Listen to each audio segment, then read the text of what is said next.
Joining me now is Dr. Jack Dale, Superintendent of Schools. Welcome. Thank you. Well, the board has passed several new items, and they're all important to talk about. But let's start with the Capital Improvement Program. Tell us what they did. Well, they approved the request of the annual request of $155 million targeted toward a set of programs. And what's interesting about that particular set of programs is because of our enrollment growth, we're having to shift from just doing all or mostly renovations to now doing additions and new schools. So we have proposed three new elementary schools, a new high school, even though we don't have a place for it. But that's dealing with our enrollment growth. And then because of that demand on our capital improvement program shifting away from renovations, they've also agreed to ask the Board of Supervisors for an additional $25 million a year in capital funds so that we don't lose our pace, if you will, with renovations. Because we're on about a, depending on bids, 35, 40-year cycle. And if we lose money and have to devote it to buying new facilities or creating new facilities, then it'll make that renovation cycle even longer. Right. And so what does that mean in terms of the renovations that people are expecting? I know there are several schools that are really in dire need of renovations. Right. Well, each year we have a renovation queue that's determined by the number one, the stated condition of the building, you know, how old and dilapidated, if you will, the bricks and mortar, the HVAC, electrical, et cetera. But then the other factor we have to look at every year is the demand from enrollment. And so as enrollment begins to grow in a given area, a school may move up in the queue or the line or the list because we have a more pressing need for enrollment. Now, that's because enrollment plays a factor in the renovation queue.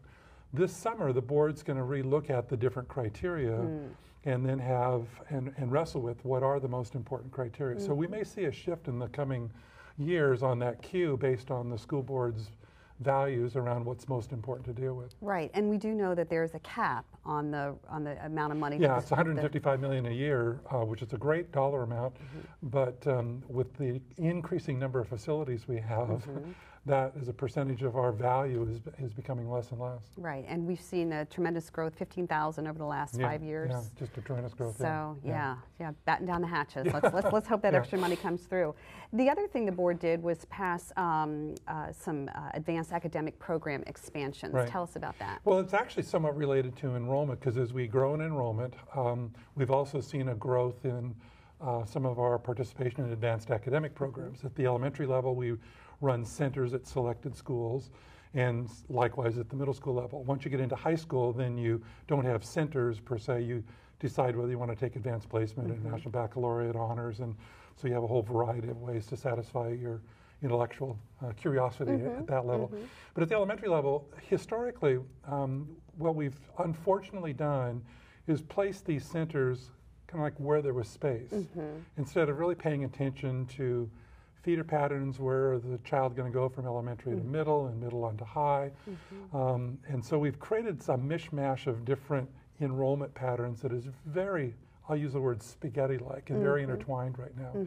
And so one of the things we asked the board about is, do you want to try and provide a little more commonsensical, if you will, approach to locating those centers over time? And the board said, yeah, let's take a look at that. So we did look at that, and there were 3 elementary schools that we had to do something with because enrollment growth, for a variety of reasons, those were overcrowded. We had no more room for any other advanced academic program eligible child. Right. So we were in fact having to deny admissions to those particular programs in 3 schools and bus kids to yet another site until we could figure out how best to resolve that. So those 3 elementary had to be undone.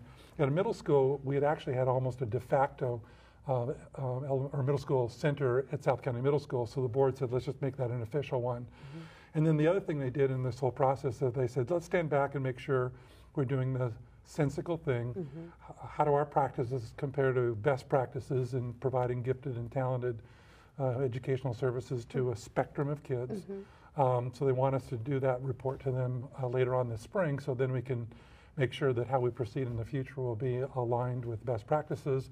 School board and the community are comfortable with that from the political perspective, but it's still this spaghetti-like intertanglement of enrollment districts that I think we in Fairfax should be more thoughtful about in the future. So this is kind of the first step in that process. Good, and parents can get more information on our website right, on this issue as it continues to move along. Yeah, exactly. Good, thanks very much. Welcome.